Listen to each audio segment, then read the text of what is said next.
Good morning, guys, and happy Thursday. I hope y'all having an awesome Thursday. I'm having a pretty good Thursday. Gino's having a pretty good Thursday. I wanted to get on here and just have a conversation with you guys. Oh, this Fit Watch, it goes into different modes, okay? It goes into modes where you do lunges, climbing. Come here, you want them to see you? It goes into different modes, okay? And you can do your leg lunges, climbing, squats, yoga. You put the watch in those different modes and then you can do it. And this watch is not a phone. It's not paired with a phone, but you can control your phone. Like if you're playing the music, you can pause the music, skip the phone or whatever. So you basically connect it to your Bluetooth, and then the app is on here where you get up. Now notice that I'm only getting 6 hours and about 20 minutes of sleep. So that's amazing to know that, you know, your sleep pattern. I'm keep averaging that 6 hours. So I was like, you know, I'm not getting the full 7 hours or whatever. Why, I don't know, but I'm not. I've never been able to sleep good, never. Like, never, ever, ever. Like, from a kid, when it's time to go to bed and we go to bed, I remember I would be restless. You know, your mom put you in the bed and I would be restless all this time where this sun is killing me. I got this in front of the window, so I'm going to have to put on a hat to block the sun. So, but yes, yeah, so when you're dealing with that, not being able to sleep, I've never been able to sleep naturally. I've always had to take some form of, not when I was younger, you know. Of course, your mama just tell you to go to bed. So I developed a rock. You know, you be in the bed and you're not tired. So I had developed a rock. And then, you know, getting older, you know, you married and you're in the bed and you rocking and your husband like, why do you do that? Like, why? Hold on, y'all, I need a hat. The sun is killing my eyes. Sit right there, Gino. I'm in front of the window, so I need a hat to block the sun, because the sun is directly coming in, and I got the thing on the ledge, so I can't really even see because of the sun is coming in. But he's like, why do you rock like that? Why do you sit there and just rock, rock, rock? And I'm like, I've always did that. Throughout being a kid, I've never really been sleepy, and your mom put you in the bed, and I developed this rock, rock, rock, rock till I fall asleep. So my sleep pattern has always been off. So then when I got older, you know, I started taking stuff to go to sleep, because I have never, my brain never chatters down where I'm able to just, like normal people can just lay down so long and they fall asleep. I always, throughout my whole life, needed help to fall asleep. So I was wondering, too, about my granddaughter, you know, that walked the floors all night. And my mama didn't tolerate that. But I wonder if her sleep pattern is off. I noticed she do not go to sleep. She's up, you know, or whatever. So I wonder if her sleep pattern is off, and I asked them to get her in therapy, you know, get her and kind of get to the bottom of everything. So, yes, my sleep pattern has always been off. I've never been able to go to sleep naturally. I've always had to have something to help me sleep. So I've never been able to go to sleep naturally. Let me get my barbell. Sorry, y'all. A lot of this stuff I be needing, and I don't have it. So, yeah. So I've never been able to do that. So today, the conversation I want to talk to you guys about is family trauma, okay? Family trauma. Family trauma. And a lot of us have it, and it travels with us throughout our life.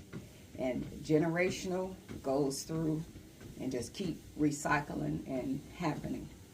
So with the family trauma, like, I would say this, that when you're growing up, and a lot of times your parents don't know how something can affect your whole life. And I realize it goes from generation to generation. So if my mother's mother was a cursor, and she cursed at her kids all the time, then my mother is going to curse at her kids, okay? And not saying that it always happens, because some people can correct that. I would say, like, my mother had a cursing problem. And I wouldn't say that every single one of her kids developed that. Because I would say my oldest sister, she was not a cursor. She didn't develop that from my mama.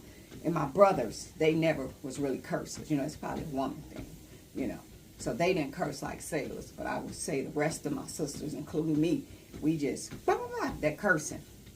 And if we don't know better, we'll bring that into our family. Like, I don't think my mother knew better. And I'm sorry, y'all.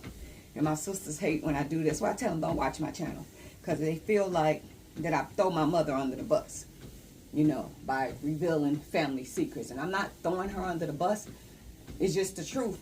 And I'm going to tell the truth. And even with me, I have to throw myself under the bus. Because I was guilty of, you know, cursing at my kids. Like how my mother cursed at me. And then when I got older and started learning, like, that ain't how you talk to kids. You don't talk to them like that. You know what I mean? They're not MFs. They're not B's and C's and whatever curse words that come out. You know what I mean? They're not that. And when we doing this to our kids, we are hurting them. But we figure, because we cursing at them. And, you know, my kids used to smile at me when I'm cursing. And, you know, sometimes they call it a nervous grin.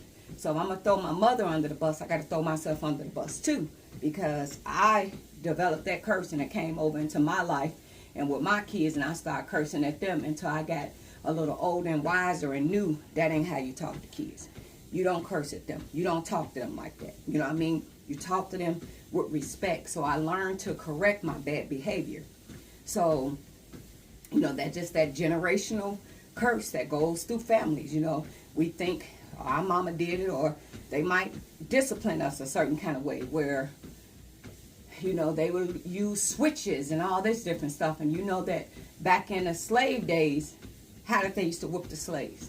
They used whips, ropes, and all that. And then our parents took that slave mentality of whoopings like that, how the slaves was treated, and they incorporate that into a punishment for their kids. You get what I'm saying?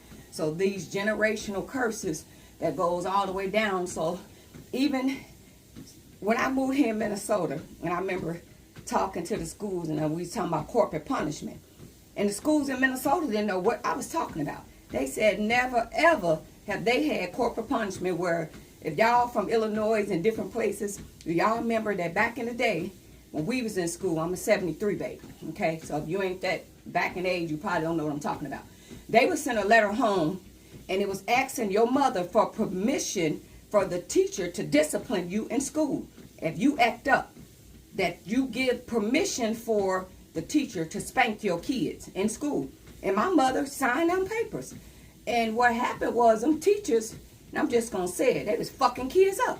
Kids going home bruised up and everything. What happened? Mr. Brandon did it. Mr. Lawrence did it. Mr. Science did it. You know what I mean? You fall out of line, them teachers was tearing your ass up. So then the schools realized, oh gosh, this is a liability. These kids going home fucked up with bruises on them. So we're going to erase that. No more corporate punishment. So, but the schools in Minnesota, they thought it was something I made up. I said, I promise, Google it. Look it up. We used to have corporate punishment in the school systems where your mama would sign a paper for a teacher to discipline you in school when you act up. Yes, corporate punishment.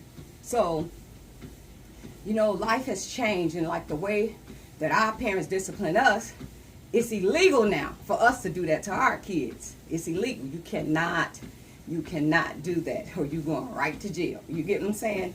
And then I would say the fathers, like when they discipline their sons, they punch them in the chest and, you know, toughen up and bow and hitting the boy and talking to him. You ain't gonna be shit and blah, blah, blah, blah. And you're not realizing how traumatizing that is to your son. It messes them up. It messes them up. It messes them up. And mothers, when you calling your daughters the B's and the C's and the E's and the whatever, you messing your daughter up, and then you wonder why in life she'll marry a man that talks to her crazy, and now you done found God in the church in your life, and you look at your daughter, why you let him talk to you like that? I raised you better. No, you didn't. Mama used to cuss me all the time. So to be honest, it's language that I'm used to. Long as he ain't pounding on me, I think that is normal. I think it's normal to be cussed out, because from 5 years old, ever since I can remember, you was cussing me out real bad. So them generational curses, we got to do better. We got to do better. So if we want our kids to be better, we got to do better. We got to talk to them, and we got to let them know. And when y'all got these kids going in the wrong direction, especially when your parents are street parents, from the streets, and they know all this street life, and you know that you done incorporated this in these kids' life, and you see these kids going down a path, but you scared to open your fucking mouth, and you see they gang banging and doing all this, but you ain't gonna say nothing, and you know you done subjected them to a lot of this. Tell them the ugly side of that gang shit. Tell them what's really going to happen to them if they keep going down. Don't sit there and look at your daughters and sons and they got this innocent face at home, but you know they putting in work out here in these streets, and I know I can't pronounce those ST words right. Tell them the truth. Because if you don't, you're going to be talking to them behind bars, or you're not going to be talking to them at all because they ain't going to no longer be with you. Tell your kids the truth. Don't have them in the dark about this life. Tell these kids the truth. Let them know, hey, don't do what I do. Be better than me. Correct them. Let them know the ugly side. So if you put the life in front of them and now wondering why they doing it, when your daddy was a kingpin and this person, and wondering why, and you putting this in front of them, but now you want to act like it ain't happening. No. Speak up and tell your kids this ain't what it is. It ain't even what it is for me. But yeah, we got to break those cycles. We got to break those cycles. And we got to change the narrative, and we got to let our kids know, because, you know, we could be this grown and still affected of something that happened in our childhood because we was told, don't talk about what happened at home. So I learned in therapy, they always go back to your childhood. And I'll be wondering, like, why y'all worried about a childhood? Why y'all worried about that? Because whatever you went through in your childhood shapes who you are today. It shapes you. It shapes you. So a lot of times you got to go back and realize that some things that happened to you weren't right. And you get the therapy and you can get that forgiveness and you can start over and say, oh, that wasn't right. Okay. And, excuse me, you can learn to forgive and forget. But we got to break these generational curses. And we got to do better. We know better. We'll do better.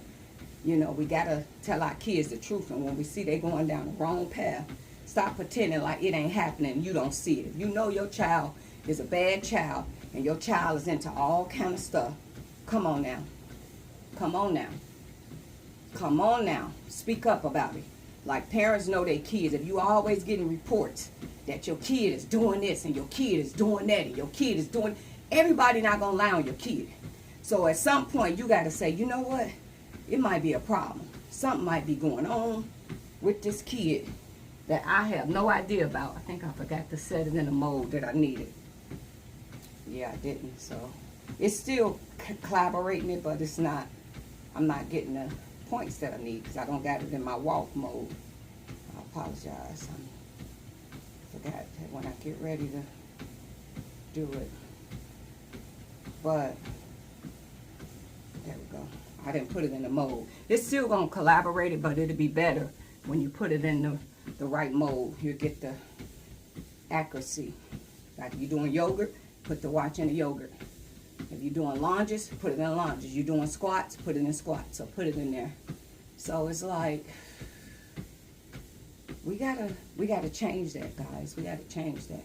There's no perfect parents. So ain't nobody parent perfect. So ain't nobody lifestyle perfect. So we gotta change that. And if we know better, we'll do better. So I thought about that this morning, and I was like, I want to talk about it. You know, I definitely want to talk about it. A lot of times we are taught to get over it. Get over it. And a lot of times our childhoods is so trauma that we can't just get over it. It's harder than what we actually think to get over it. So we can't just, oh, this happened to me. Forget it. I'm over it. I'm over it. It don't happen like that. So I need y'all to be honest with yourself. And if you see that your kid is, you constantly getting all these reports about your child and their rude behavior, you might got a problem. You might got a problem. And I know we don't want to believe our kids is capable of doing some of these things. It is a story I remember seeing on the news, and I hope that they took this mother to jail. The neighbor lived next door to a lady, and the lady had just had a baby, and her and the neighbor was real close. So the lady knocks on her door. She has about a 7-year-old daughter. The lady knocks on her door and go, hey, girl, how you doing? She goes, girl, let me take the baby over there next door with me and you get some rest. And the lady was like, oh, no, I'm okay. She said, please let me take the baby with me and let you get some rest. She takes this lady, newborn baby. You know what I mean? That's a newborn. She takes it to her house, and she's got a 7-year-old daughter. Her 7-year-old daughter tell her, Mama, let me take the baby upstairs and play with the baby. Now, you take this lady, brand new baby, in your house, and you let your 7-year-old daughter take the baby upstairs like if it's a reborn or a toy. She takes the baby upstairs. And God forbid, that little girl did the unthinkable to that baby, unalive that baby. And could you imagine the hurt from the mama? And the mama was crying so bad, she said, why would you come and get my baby and give it to your daughter like it's a child? And did the unthinkable. And I'm just like, Lord have mercy. I hope that mother is doing time more than what they did to that little girl, because she should have went and got that lady baby, and she should have never let her baby, her daughter, supervise that baby without her being in presence. She shouldn't be holding her or anything. So when my grandkids, when my son had another baby by this other girl, and my grandkids, the big kids, they said, Nana, let me take the baby downstairs. I said, no, this is not a toy. This ain't a baby alive. This is a real life.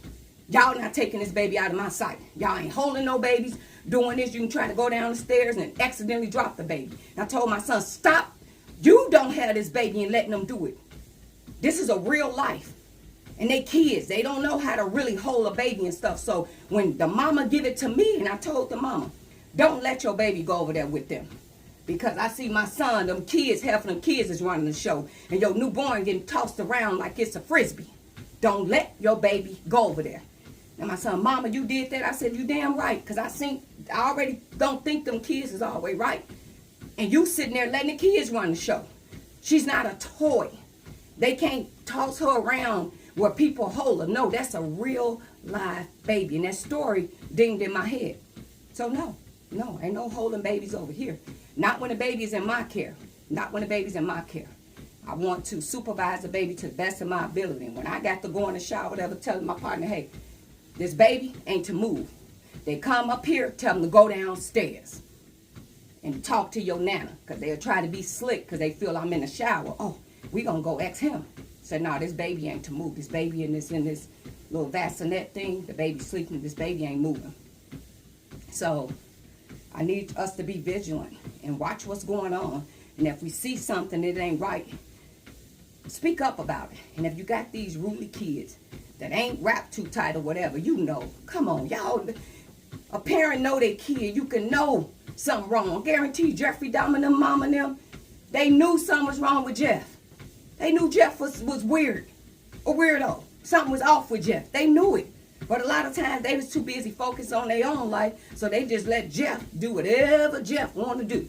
You know what I mean? If you listen, Jeffrey Dahmer daddy kind of admitted to, Lionel kind of admitted to, he felt something was off with Jeff. Okay, he felt that Jeff wasn't right. Something off, and the mama was drunk and on painkillers. You know what I mean? So she numbing her pain. So she probably was too out of it to even realize what's going on, because she drinking and taking painkillers. So we have to break the cycle and watch how we talk to our kids, because you could say something to your child, and right today that child can be a 60-year-old person. They can remember it like yesterday what mama daddy did. It's traumatizing. So I also, you know, when you see your kids and you know that they not right, please school them. Because like they say, the streets got a way of teaching you. So you either going to teach your child at home, or the streets is going to teach them. So you pick your poison, whichever way you want them to learn. Whichever way you want them to learn. But when you know something ain't right with them kids, do something about it. Get them kids some help. Because some kids not right. Their mind is not right. So we got to do something about it. We got to change the narrative about something. We got to change it. We got to change it. So y'all see this? With me sitting here running off at my mouth versus me doing this, just listen to music. Because, you know, songs be like about 3 minutes. We are already 19 minutes in. So to me, like I said, that talk therapy and me being able to speak, I get more out. I get more out. So, yes, we can get 20 minutes in. And if I wasn't running off at my mouth, I won't get 20 minutes in. I'll probably do 3, 4. So I realized This is going to be my thing, y'all. So I'm going to empty out what's inside of me and speak on it. And if y'all here to listen, I appreciate y'all. But yeah, that's what I'm going to do. That's what I'm going to do. So I hope y'all having an awesome Thursday. And thank y'all for allowing me to express myself. We're in therapy, okay? We're in therapy right now. So you see that? 20 minutes. 20 minutes. We're going to run a little bit. And then I'm going to get off. So we can definitely do it. And don't y'all worry about my legs. They're like, oh God, they're like, them legs, yeah, them legs got that little extra meat on it. Yeah, sometimes you need a little extra meat, okay? You need a little extra meat. Yeah, they got that little extra meat on it. Don't worry about that meat. Don't worry about that meat. Don't worry about that meat. Yeah, I got a little meat. Don't worry about my meat. Don't worry about my meat. So we're gonna do this for about 5 minutes, and then we'll have that 28 minutes in. And we'll be done with this. Well, not necessarily totally done, but this is just my morning routine.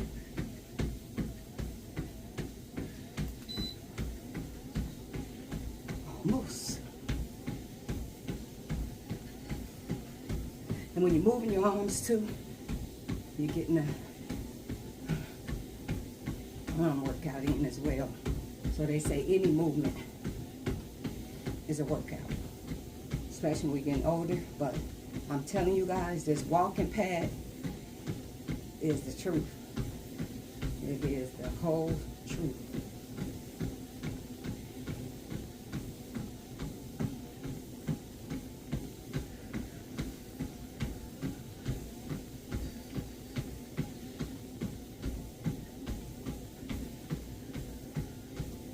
Song that's playing in my head. It's just, God is trying to tell you something.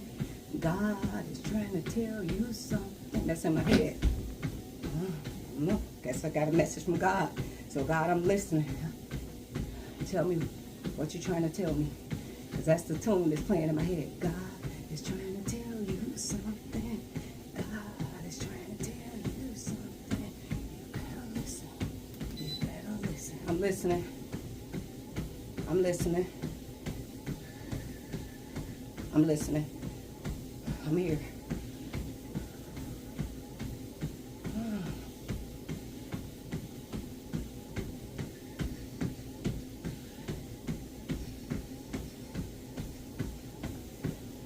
Okay, it's gonna bring it down. We're getting there. 24.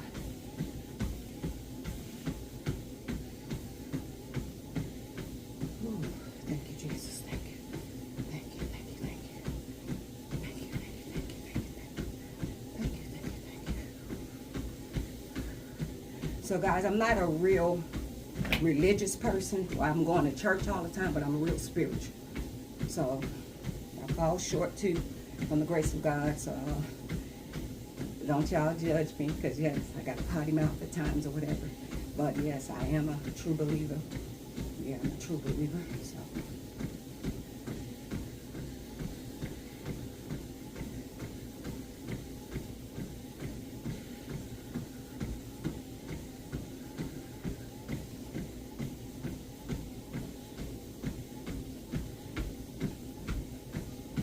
One minute. 1 minute left.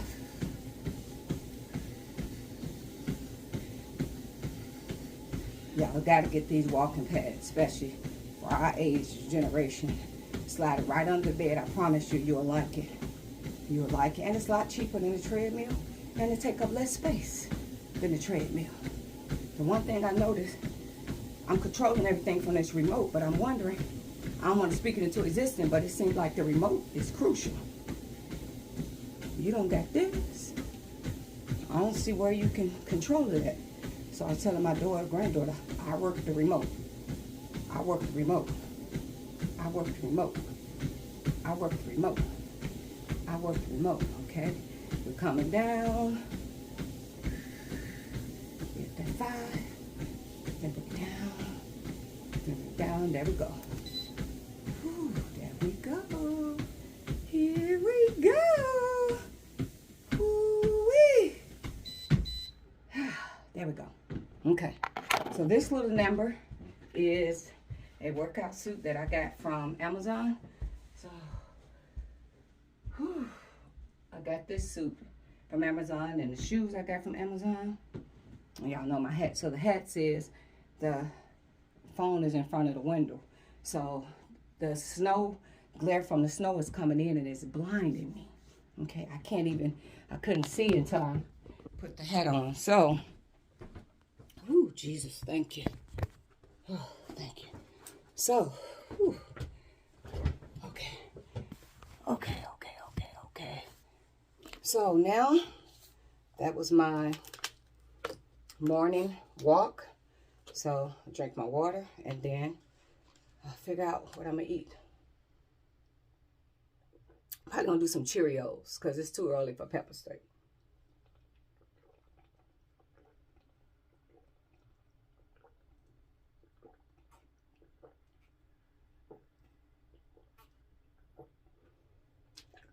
Oh, thank you, God. Thank you. Whew. Good morning, Gino. Okay, guys. So, that was the morning walk. So, I just wanted to get on here. And I wanted to have that conversation with you guys. Oh, Lord, thank you. And I hope you guys are having an awesome day. So, with that being said, I'll talk to you guys again in another video. And, yeah, we gotta do better and break some of those cycles that, you know, we've been through as kids. And if it's something that's really bothering you that happened in your childhood, I pray that you pray about it and give it to God and ask for release. Because, you know, a lot of times some of our parents is no longer here with us. So we can't go sit down and, you know, have this conversation with them because they're no longer here. So if it's something that is bothering you so bad about your childhood and you are truly affected by it, I want you to just pray about it and ask God, Lord, please help me release this pain. Because a lot of us have been done so bad by our parents. And it affects us. We could be 60 years old and we still affected by what we went through as a child. So I pray that you ask God to help you for forgiveness for these people. So, because forgiveness is not for them, forgiveness is for you. Because we be in that moment, we could be 60 years old, but we're living in a moment where we're 5 years old again. And we're reliving that episode where we're no longer 5. So you just got to pray about it and ask God to help you to release that, you know, to release that. And for me, I'm not perfect.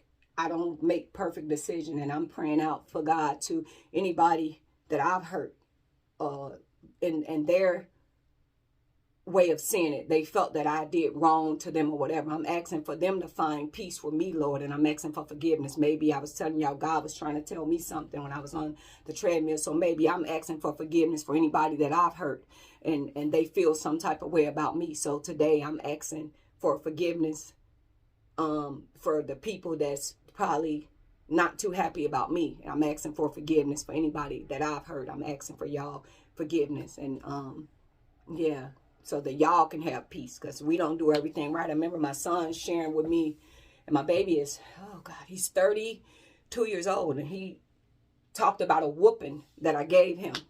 And he said that, Mama, the neighbor told you I had girls in your house, and you didn't even ask my side. He said, you came in belt swinging, grabbing a belt and whooping him, and I was disciplining him, and the belt accidentally hit his private, and my son is a grown man, and it hurted him. And he told me that, and I told him standing there, baby, I'm sorry that I disciplined you and I did not get your side of the story. And I'm sorry that I hurt you, and I'm asking for forgiveness, because that let me know that my son is a grown man. But in that whooping that I gave him, it traumatized him as a grown man, that he still speak on that. So I asked him for forgiveness, and I'm sorry that I disciplined you like that. You know what I mean? A lot of times we go into, oh, well, you shouldn't have had nobody in my house, you know, and it's like a part of me was trying to go to that. But the rules was, even if you weren't in there doing nothing naughty, when I leave, I specifically say, don't open the door and nobody can be in this house while I'm gone. And the fact that you open the door and you had those girls in there, I don't think I was willing to listen. Regardless, because the rules was you broke a rule. You shouldn't have opened that door. But at the same time, the way I discipline my son, it affects him to this day. So I didn't want to go into where you shouldn't have opened the door. I went into I'm sorry that happened and I'm asking for forgiveness. I didn't go in using a defense mechanism. Well, you should have listened to me. I went into his pain and I brought myself, and it's painful for me now. Like my mama used to say to us when she give us a whooping, it's hurting me more than it hurt you. And I didn't understand that. What you mean? I'm the one getting the whooping. But it hurts parents to discipline your kids, especially if you discipline them and you have a mistake and the belt go into another place where it's not intentional and it cause you inflict you even more pain. But I had to humble myself and look at from my son's perspective. And he told me I would never whoop my son like how you whoop me. He told me that. So I'm asking for forgiveness to my son. I already did this in the flesh, but I'm just saying it again because if it's still on his heart, what he's hurting from that discipline, give him peace with it. And I discipline him out of love, and I'm sorry that I hit him somewhere that the belt shouldn't have went. And I'm asking for forgiveness for him to have peace with that. And I apologize and I'm sorry. So remember I was telling you on the treadmill, God is trying to tell you something. So I need to ask for forgiveness also for things that I did, because I'm not perfect and I fall short. But remember how I talk about that generational curse where whoopings was the key, where we learn how our mama disciplined us, and we take that on through our childhood to even went to the school district where they was doing corporate punishment. So it was a cycle of everybody get a whooping. You know what I mean? That was the key to the world. Whoop somebody and it's going to solve all your problems. But it actually don't. It actually don't. So it traumatized my son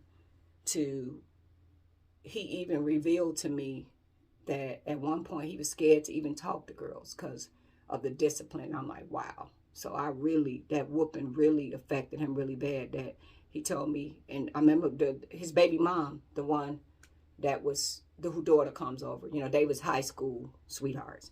And she had told me that, shared some things, and she was like, yeah, your son was really scared, like any intimate moments or whatever, because he was still a virgin for a long time. And she was like, he was so terrified about you finding out stuff. And I was like, oh, okay. Yeah, she shared that with me. I'm like, okay, so that whooping definitely traumatized him. It definitely did. So my apologies out to the universe. So I want my son to feel my spirit through telepathy, that I'm asking again for forgiveness, and I'm sorry for disciplining you so bad that it scarred you. I'm asking for you to release that pain. Release that pain. It's over. You're no longer 13 or 12 years old. I don't even remember, but he was around that age. You're no longer that age. You're a grown man. That's over, son. That's over. That's over. I love you. I love you, and I'm sorry. Forgiveness. So guys, thank y'all for listening. I'll see y'all in another video. Remember, forgiveness is not for the person. Forgiveness is for you too. But we all fall short. I'm not perfect, so that's what God wanted me to do. So anybody I've hurt, I'm asking for forgiveness and for you to have peace with your life. So God bless you guys. Stay blessed, and I'll see you guys in another video. Toodles.